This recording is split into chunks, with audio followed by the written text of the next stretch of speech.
자, 그러면 2024년 4월 마지막 주 주일 예배의 설교 본문을 말씀드리고 함께 읽어보는 시간을 가져보도록 하겠습니다. 오늘 설교 본문은 누가복음 15장 3절부터 7절이 되겠습니다. 누가복음 15장 3절에서 7절을 다 같이 함께 읽어보도록 하겠습니다.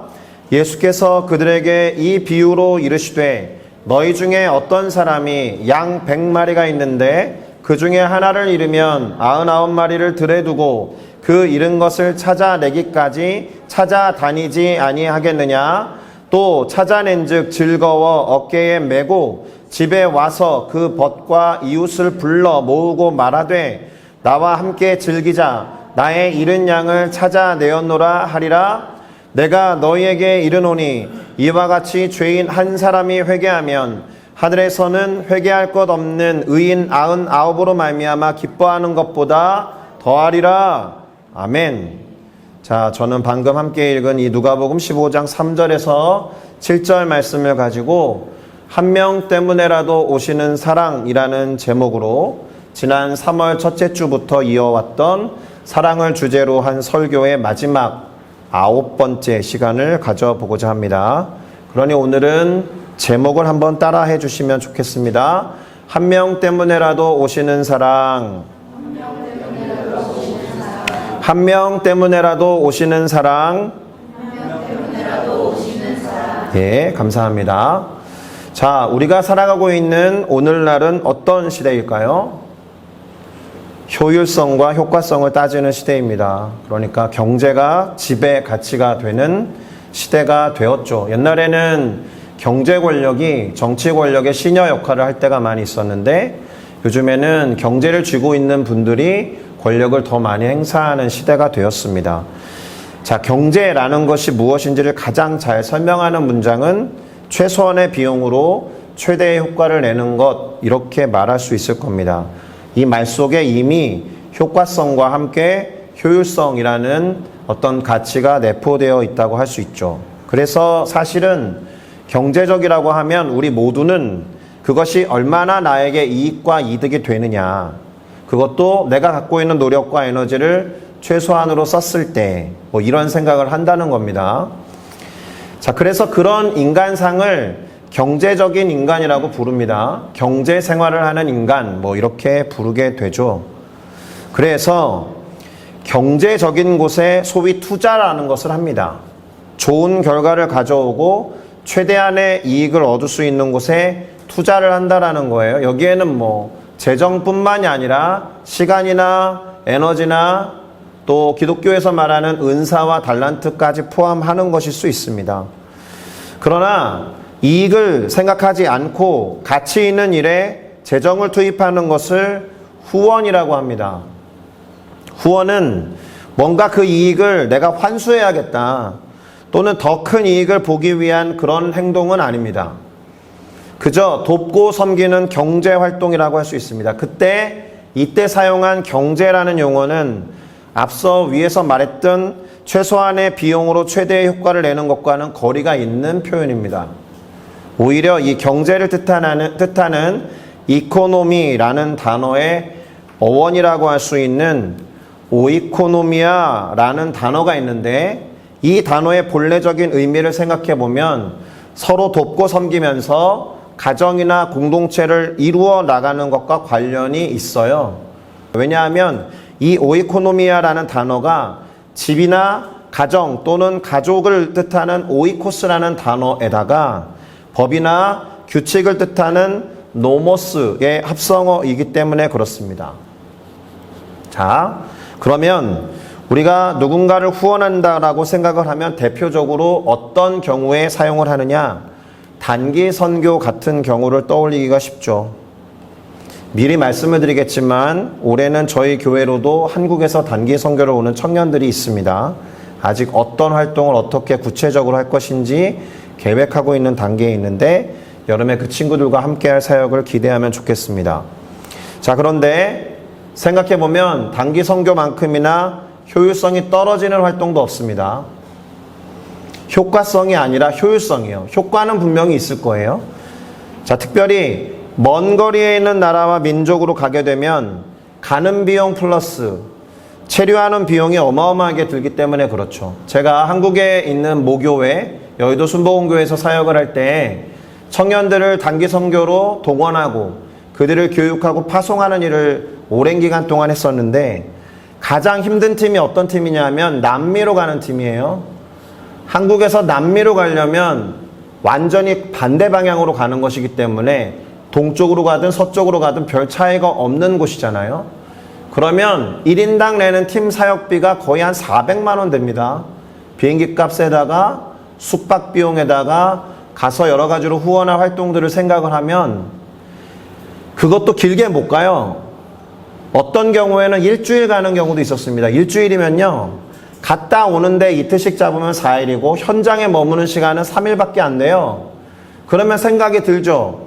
그렇게 비효율적인 선교를 하러 400만 원이나, 그것도 400만 원은 자비량이거든요. 이 400만 원을 만들기 위해서 청년들이 아르바이트를 하고 평소에 받았던 용돈을 계속해서 적립한단 말입니다. 그러면 갈 때 200만 원, 올 때 200만 원 이렇게 드리는 돈을 가지고 현장에 가서 뭘 할 수 있을까요? 남미 정도에 가면 스페니쉬가 막 유창해가지고 복음을 막 전할 수 있을 것 같지도 않은데, 그래서 그것을 결단하는 친구들의 주변에서 뭐라고 하는 사람들이 많아요. 부모님들도 야, 꼭 그런 데 가야겠냐. 그렇게 많은 돈을 가지고 그 정도 기간 동안 네가 노력한 것을 따져보면 유럽에 배낭여행 가서 유익하게 즐기고 노는 게 낫지. 이렇게 이야기할 가능성이 많죠. 효율성을 따지면 단기 선교만큼 비효율적으로 보이는 것도 사실 없어요. 자, 그러면 우리 하나님은 어떨까요? 우리 하나님은 효율성을 따지시는 분일까요? 당신이 노력하고 애쓴 것과 당신에게 돌아오는 것을 계산해 봤을 때 효율성이 막 극대화되시는 것을 막 생각하고 애쓰고 노력하는 그런 분이겠느냐? 제가 볼 땐 결코 그렇지 않습니다. 하나님께서 사랑하는 영혼들에게 투자하신 에너지와 열정과 또 당신의 말씀을 담아서 보냈던 선지자들의 순교, 이런 것들을 놓고 보면 하나님이 효율성을 따져서 일하셨다라면 우리는 이미 대홍수 때와 마찬가지로 모두 진멸당했어야 될 존재일 수도 있습니다. 자, 오늘은 그 부분을 잠시 생각해 보면서 사랑과 관련된 결론을 향해 나아가 보도록 하겠습니다. 제가 이것도 한 번 정도 이야기한 것 같은데 잘 한번 들어보시겠습니까? 자, 1000억 원이 들어있는 금고가 있습니다. 열쇠는 1000개가 있습니다. 근데 어느 열쇠가 들어맞는지 몰라요. 그래서 1분에 5개 정도의 열쇠를 트라이 할 수 있습니다. 그러면 1000억이 들어있다라고 치고 2시간 정도 노력을 하면 넣었다 돌려보고 안 되고 넣었다 돌려보고 안 돼서 최악의 경우에 마지막 열쇠가 들어맞는 데까지 소요되는 시간을 2시간 정도 잡을 수 있습니다. 2시간 동안 1000개의 열쇠를 막 낑낑거리면서 넣었다 뺐다 하는 노력을 여러분 기울이시겠습니까? 1000억인데요. 시급 500억입니다. 당연히 하시겠죠. 열심히 1000개의 열쇠를 넣어서 돌려보고 빼보고 하는 2시간의 낑낑거림을 통해서 1000억을 얻을 수 있다라면 충분히 그것을 노력하고 애쓰겠죠. 자, 열심히 노력해서 2시간 만에 열었는데 금고 안에 금고가 또 있습니다. 500억은 현금으로 있는데 500억이 들어있는 금고가 또 들어있는 거예요. 이미 500억은 2시간 동안 노력을 해서 지금 내 수중에 있어요. 남은 열쇠는 999개입니다. 500억을 또 얻기 위해서 2시간의 노력을 하시겠습니까? 네. 500억으로 만족 못해서라기보다는, 그쵸? 성격이 나오겠죠. 이걸 내가 끝까지 완수하리라 이런 생각으로 아마 할 거예요. 500억을 내 수중에 갖고 있지 못해도 새로운 500억을 얻기 위해서 2시간 동안 기꺼이 낑낑거릴 거라고 생각합니다. 2시간 동안 999개의 열쇠를 하나 둘씩 맞춰서 열었어요. 250억은 그 금고에 들어있는데 250억이 들어있는 금고가 또 있습니다. 열쇠는 998개가 남아있고 이미 내수 중에는 750억 원이 있습니다. 250억이 들어있는 열쇠, 그 금고를 열려면 또 2시간의 노력이 필요합니다. 열어보시겠습니까? 이미 750억이 있어요. 여시겠습니까? 예, 열 것 같아요. 왜냐하면 시급 75억짜리 노력이거든요. 자, 6시간 동안 노력을 해서 금고를 열었는데 150억은 현금으로 들어있는데 100억짜리 금고가 또 들어있습니다. 6시간 노력을 했더니 이미 900억이 제 수중에 있어요. 자, 100억이 들어있는 금고를 열기 위해서 열쇠가 997개 남아있습니다. 여시겠습니까? 여시겠죠? 100억이에요. 무려 100억. 시급 50억짜리 노력입니다. 자, 어디까지 제가 물어볼 것 같습니까? 여러분은 어느 정도의 금고가 남았을 때 그 금고를 여는 노력 2시간을 안 하겠습니까? 999억 9,900만 원이 있으면 100만 원이 들어있는 금고를 열기 위해 2시간을 노력하시겠습니까? 999억 9,900만 원이 이미 있어요. 이 정도면 충분하지 하고 멈추는 분이 계시겠고, 그래도 성격이 나 끝까지 할 거야 하는 분이 있으면 아마 도전하시겠죠. 어느 정도에서 멈추시겠습니까? 999억 9,999만 원이 있어요. 만 원이 들어있는 금고를 위해서 2시간 정도 노력을 또 한 900여 개의 열쇠를 가지고 낑낑거려야 돼요. 하시겠습니까? 할 수도 있고 안 할 수도 있죠. 처음 시작한 일을 끝까지 완수하는 성취감을 노리는 분들은 계속 시도할 것입니다. 그러면 999억 9,999만 9,999원이 있고 단 1원이 들어있는 금고만 남아있을 때 2시간 정도의 노력을 역시나 남아있는 900여 개의 열쇠를 가지고 낑낑거리시겠습니까? 1원 때문에 2시간을 노력하시겠습니까? 100원 때문에 하시겠습니까? 만원 정도는 해볼 만하죠. 시급 5,000원이면 지금 최저시급보다는 낮지만 없다라고 가정하면 뭐 그 정도는 해볼 수도 있죠. 2시간이 안 걸릴 수도 있으니까. 다시 말씀드립니다. 단돈 1원이나 10원 또는 100원을 위해서 2시간의 노력을 가지고 애쓰는 건 상당히 비효율적일 거예요. 이미 나에게 999억 이상의 돈이 있을 경우엔 더 그렇겠죠. 이렇게 우리는 여전히, 아니 당연하게도 경제적으로 효율적인 활동을 하려는 경향을 갖고 있다. 자, 그러면 제가 다른 이야기를 비슷하게 해보겠습니다. 우리는 모두 노아의 후손들이거든요. 대홍수 이후에 노아의 가족에서 시작된 전 인류를 하나님께서 다시 구원하셔야 했습니다. 왜냐하면 경고를 주시고 심판을 하셨는데 죄가 더 늘었거든요. 자, 그러면 노아 이후로 이 땅에 존재하는 모든 영혼을 포함해서 앞으로 태어날 구원받아야 될 모든 인류를 1,000억 명이라고 가정합시다. 예수님께서 1,000억 명의 인구를 위해서 구원하시고자 이 땅에 오시겠죠. 맞습니까? 1,000억 명이나 되는 영혼을 위해서 당연히 오실 겁니다. 자, 그러면 500억 명이 이미 구원을 얻었고 500억 명 정도만 구원을 얻어야 한다면 절반의 영혼을 위해서 예수님은 이 땅에 오시겠습니까? 오시겠죠. 500억 명인데요.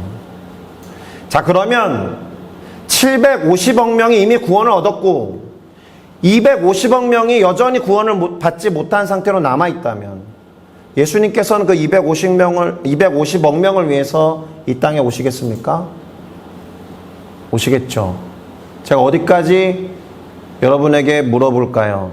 999억 9,999만 명이 구원을 얻고 이 세상에 구원을 얻어야 될 사람이 10,000명 정도만 남아있다면 예수님께서 이 땅에 오실까요? 당신의 목숨을 기꺼이 내어주면서까지 이미 99.99999%의 사람이 구원을 얻은 상태예요. 0.00001%의 사람만 구원을 얻어야 한다면 예수님께서 기꺼이 그 10,000명을 위해서 이 땅에 오시겠습니까?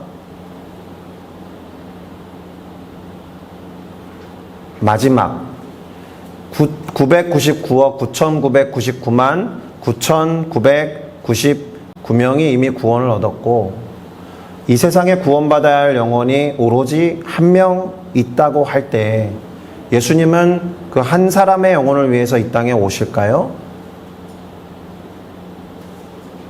우리가 아는 예수님은 그 한 명의 영혼을 위해서 이 땅에 오실까요? 질문을 바꿔볼까요? 그 한 명이 나라면, 이 세상의 모든 사람들이 다 구원을 얻었고 구원받아야 할 사람이 오직 나 하나 남았을 때 예수님 오셔야 됩니까? 기도가 바뀌지 않겠습니까? 제발 와주십시오. 간절하게 간구하지 않겠습니까? 우리들은 다수에 속하고자 하는 경향성이 있거든요. 나 혼자 되는 것을 엄청 두려워하는 존재거든요. 한 명이 곧 나라면, 모두가 구원 얻었고 나만 구원 못 받은 상태면 예수님 이 땅에 오셔야겠습니까? 당연히 오셔야죠. 간절히 기도해야죠. 제발 와서 나를 구원해 주십시오. 이렇게 하셔야 하지 않겠습니까? 그러니까 제가 지금 1,000억 원이 들어있는 금고 이야기에다가 한 영혼을 구원한 이야기를 얹어서 말씀드렸는데, 구원에 관한 이야기는 효율성이나 경제성과는 거리가 먼 이야기다라는 거예요. 자, 오늘 읽어본 본문은 한 마리의 잃어버린 양을 찾아 나서는 목자의 이야기를 기록해 놓았어요. 이것은 우리가 아주 잘 알고 있는 구절이기 때문에 이 구절에 대한 설명이나 해설이 따로 필요하지는 않을 것 같습니다. 다만 제가 이 구절을 읽을 때마다 떠오르는 질문이 있거든요. 뭔 것 같아요? 아마 여러분들도 아마 한 번쯤은 떠올리셨을 거라고 생각합니다. 한 마리의 잃어버린 양을 찾아 나서는 목자는 그렇다라면 잃어버리지 않은 99마리의 양들은 그냥 들에다 방치하고 갈 수 있었다는 것인가? 99마리의 양은 잃어버린 양 한 마리보다 소중하지 않다는 것인가? 그러면 이런 질문을 해볼 수 있죠. 물론 이 질문은 아주 쉽게 반박할 수 있어요. 이 이야기의 종점, 이 이야기의 방점이 거기에 있지 않기 때문에 그래요. 그렇게 말하면 그냥 해결됩니다. 초점이 거기에 있지 않습니다. 그리고 우리는 이렇게 생각해 볼 필요가 있습니다. 내가 잃어버린 양이 얼마든지 될 수 있다. 내가 잃어버림을 당해서 또는 대다수의 양들로부터 떨어져 낙오가 되거나 길을 잃어서 지금 어디에 있는지, 어디로 가야 하는지를 모를 수 있다. 이 가정에서 출발하고 이 비유를 보셔야 돼요. 배고플 수 있고요. 탈진해서 쓰러질 수 있습니다. 얼마든지 죽을 수 있어요. 혼자 떨어져서. 밤에 추위가 몰려오고요. 양을 좋아하는 맹수들에 의해서 먹잇감이 될 수 있는 그런 상황에 우리도 얼마든지 놓일 수 있다라는 생각을 하고 이 비유를 보셔야 돼요. 자, 만약에 그렇게 된다라고 할 때 나의 목자는 나를 찾으러 기꺼이 길을 나서고 반드시 나를 찾아낼 것인가? 이 질문을 하셔야죠. 다시 말해서 나를 치고 있는 목자는 과연 신뢰할 만한 목자인가? 이런 생각을 해보면서 이 비유를 읽으셔야 돼요. 자, 그런데 말이죠. 나의 목자가 잃어버린 양 한 마리를 찾아 나서는 것을 봤어요, 내가. 나 이외에 다른 양이 잃어버린 것을 경험했더니 나는 잃어버리지 않은 99마리 안에 있어서 나도 모르게 그냥 안전하게 풀을 뜯고 있었는데 어느 날 보니까 목자가 사라진 거예요. 99마리의 양들도 불안할 수 있습니다. 우리 목자가 어디 갔지? 돌아보니까 한 마리 잃어버린 양 때문에 개 찾으러 갔대. 그럼 우리는 내팽개쳐진 거야? 우리도 위험할 수 있잖아. 으이구, 그 잃어버린 양은 철없이 어디를 간 거야? 이렇게 말하고 있었는데 나를 치는 양이 잃어버린 양을 엄청난 시간을 들이고 엄청난 노력을 들여서 꾸역꾸역 찾아서 구해서 데리고 온 것을 본 거예요, 내가.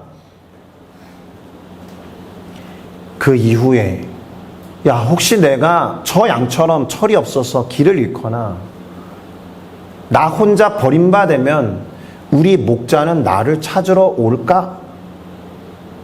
찾으러 온다라는 확신이 생기지 않겠습니까?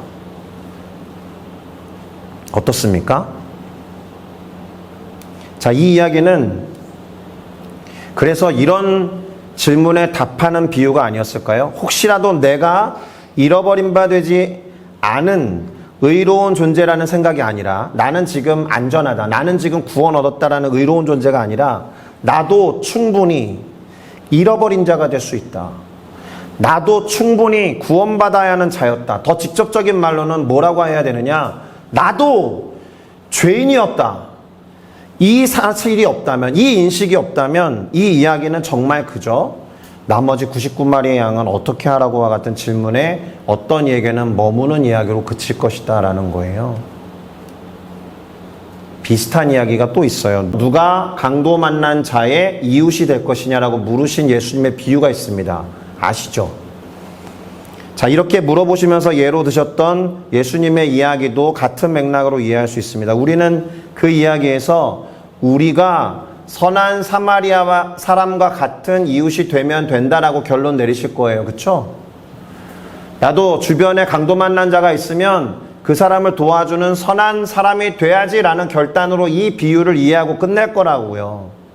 그런데요, 이 이야기를 잘 들여다보셔야 됩니다. 예수님에게 찾아왔던 이 율법교사의 질문이 뭐였냐 하면 누가 내 이웃입니까? 이거였어요. 잘 보세요. 내 이웃이 누구입니까? 하니까 누가 나의 이웃입니까? 라고 물었어요. 누가 나의 이웃입니까? 거기에 대해서 예수님이 사마리아인의 이야기를 탁 강도 만난 사람의 이야기를 전개하신 다음에 누가 강도 만난 자의 이웃이냐라고 되물었어요. 다시요. 잘 따라와 주세요. 아주 중요합니다. 누가 나의 이웃입니까? 라고 물었다고요. 이 율법교사가. 예수님은 반대로 누가 강도 만난 자의 이웃이냐라고 물었다고요. 그 말은 누가 나의 이웃입니까의 나 자리에다가 강도 만난 자를 대입하면 되는 거예요. 이해가 되셨을까요? 네가 강도 만난 자야, 사실은. 누가 나의 이웃이 되겠습니까? 누가 강도 만난 자의 이웃이 되겠냐라고 물었으니까 나라고 부른 이 율법교사가 사실은 강도 만난 자였던 거예요. 그 사실을 모르고 던진 질문입니다. 그 사람의 영적인 상태는 사탄 마귀로부터 강도를 만나서 너덜너덜 찢어지고 버려진 존재였어요. 자기는 이미 구원을 얻어서 나는 의로운 자라고 자위하던 사람이에요. 그렇게 자부심을 갖고 난 다 지켜 행했어. 율법을 다 지켜 행했어. 나는 구원이 필요 없어. 이렇게 스스로 자임하던 사람이에요. 그런데 누가 강도 만난 자의 이웃이냐라고 물었다라는 것은 예수님이 사실은 네가 강도 만난 자야. 너한테는 선한 사마리아 같은 이웃이 필요한 거야. 선한 사마리아에는 그래서 누구를 예표하겠습니까? 예수님을 예표하는 거예요. 그러니까 강도 만난 너, 네 영혼의 강도 만난 너는 내가 필요해. 그리스도가 필요해. 너 구원받아야 돼. 이 얘기를 한 것입니다.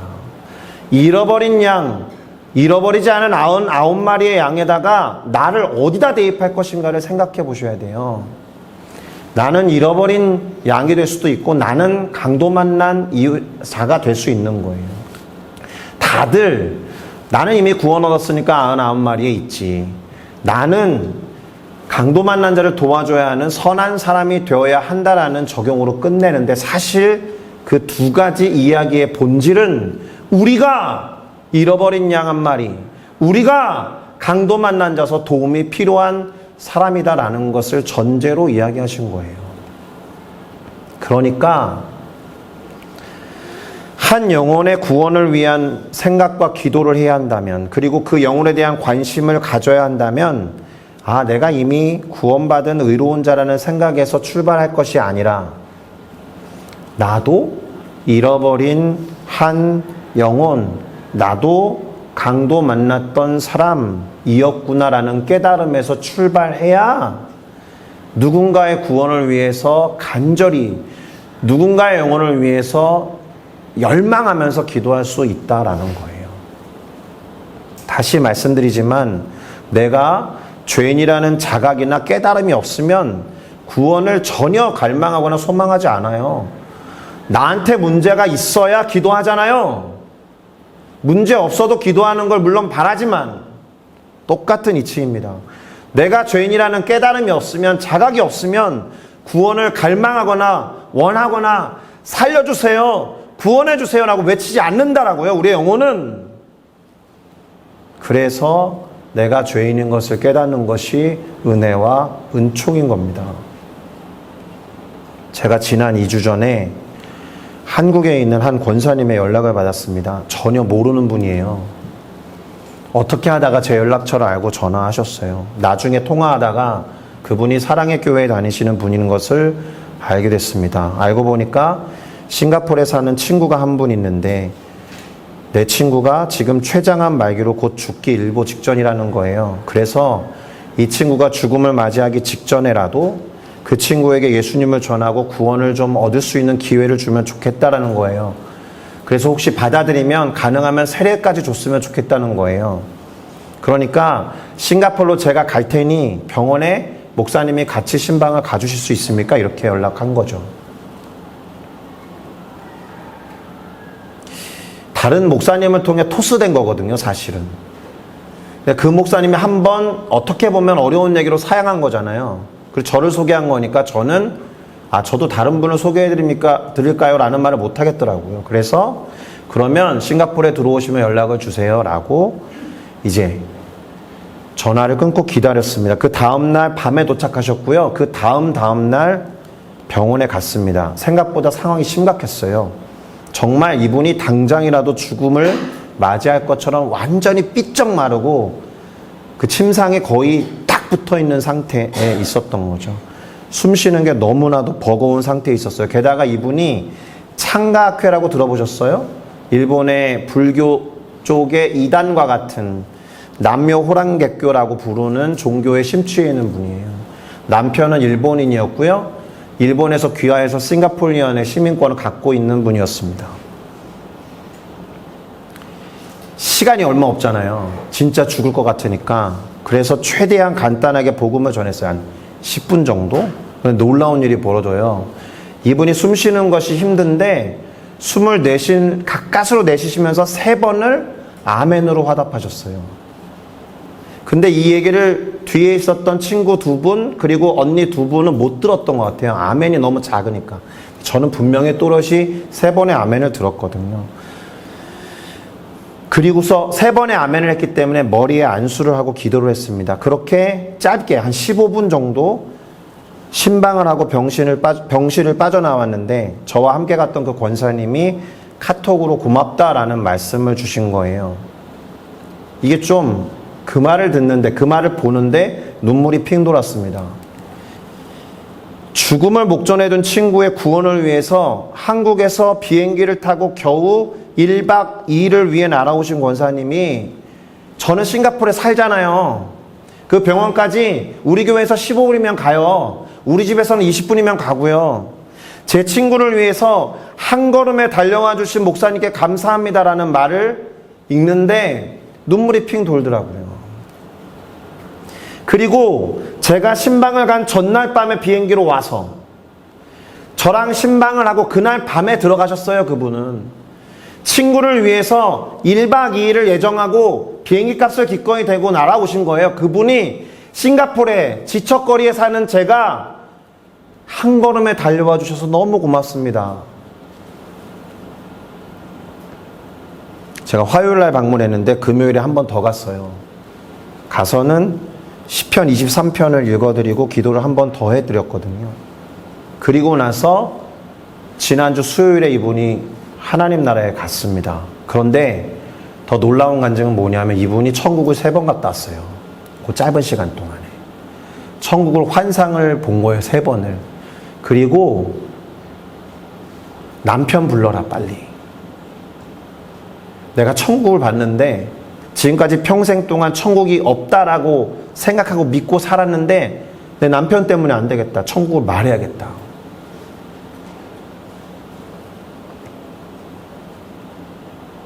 설교를 마무리해 보겠습니다.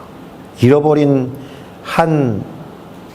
양 한 마리를 위해서 99마리의 양을 남겨두고 찾으러 가는 것은 우리가 볼 때는 대단히 비효율적인 일처럼 보여요. 그런데 그걸 말이죠. 우리가 지난 9주 동안 해왔던 사랑이라는 관점으로 보잖아요. 그러면 그거는 효율성이라든지 경제적인 기준으로 평가할 수 없는 게 돼요. 그런데 효과는 확실히 있습니다. 사랑은 효과가 반드시 있습니다. 잃어버린 양을 찾아 나섰던 그 목자가 포기하지만 않는다라면 그 목자는 반드시 찾아낼 것이고 다시 모든 양들의 품으로 그 잃어버린 양을 돌이켜서 데려오게 될 거예요. 그 양으로서는 반드시 구원을 얻게 될 거다라는 겁니다. 이것만큼 효과적인 사랑은 없는 거예요. 정리해보면 사랑이라는 것이 효율적이지 않은 것처럼 보여요. 야, 꼭 그렇게까지 해야 되냐? 그 사람 그만큼 사랑하는 거야? 뭐 이렇게 그 사랑을 비아냥거릴 수 있는데, 그러나 최선을 다한 사랑은, 포기하지 않는 사랑은 반드시 열매를 맺는다라는 면에서 효과적인 겁니다.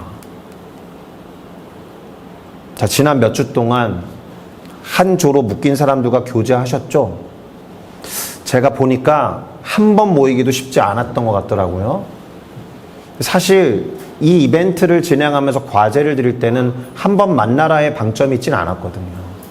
어떻게든 한 번 만나서 교제를 나누시고 기도 제목을 나누고 또 그분을 생각하면서 기도한 다음에 짧은 메시지라도 메시지를 보내시거나 엽서를 보내시거나 편지를 써주시거나 뭐 이렇게 하라는 의미에서